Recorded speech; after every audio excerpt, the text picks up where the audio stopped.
The Syrian Conflict in 5 minutes. After enduring decades of authoritarian governments, the people of several Middle Eastern countries raised their voices in protest and ousted their leaders in what has been called the Arab Spring. In Egypt and Tunisia, the uprisings were quick and decisive. In Libya, the protests led to a short civil war that ended with the death of Muammar Gaddafi. Syria is another story. This is Bashar Al-Assad, president of Syria. His father, Hafez, ruled for 30 years, during which he modernized the country, but at the cost of a brutal repression. Bashar came into power after his father's death in 2000, and at first he signaled he would be a different kind of leader. But the honeymoon with his people didn't last. At the first sign of dissent, Assad tightened the restrictions to free speech, isolated the economy, and left very clear that democratic rule wasn't in his plans. 12 years of repression had to pass before thousands of people, following the example of Egyptians and Tunisians, took to the streets to demand reforms.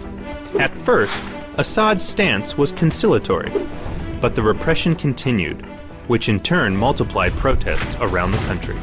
The army answered by opening fire against the demonstrators. Hundreds died, and thousands more were arrested.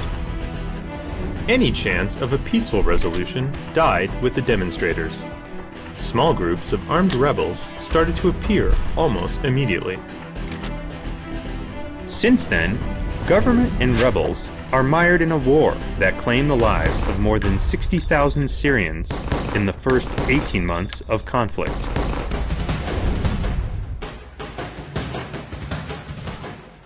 After World War I, the French and the British established the borders of the Middle Eastern countries, grouping many religions and ethnic groups in the same territories. One of them, the Muslim sect of the Alawites, has been in command of Syria since the 70s, despite representing only 12% of the population.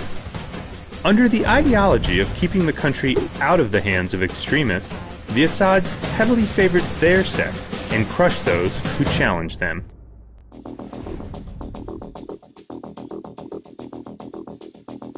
Since the outset of the war, it was clear that it would last a long time, mainly because the different rebel groups didn't have numbers, weapons, or a unifying ideology. The only thing they have in common is a deep hate for Assad. As the weeks and months passed, the rebels have increased in numbers and weapons, but not enough to topple Assad, who is now receiving help from Iran. Also, many of the rebel groups have abused, killed, and displaced civilians in the name of the revolution, leaving many Syrians wondering if the cure is worse than the disease.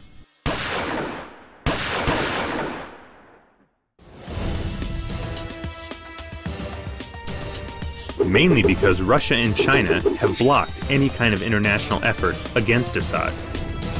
Russia and China have interests in Syria, and their leaders believe the Arab Spring hasn't brought security or stability to the region.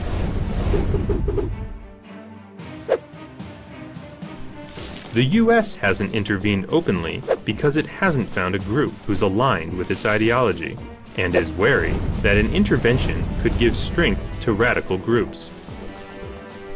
The experts believe that Assad will fall eventually. The question is how long it will take.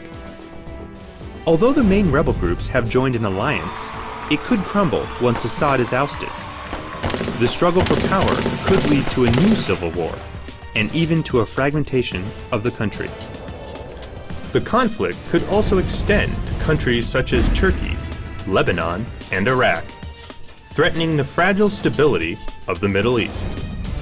No matter the outcome, whoever assumes power in Syria will inherit a country in ruins, with an economy in shambles, a deeply divided population, and the challenge to fulfill the promises of the Arab Spring.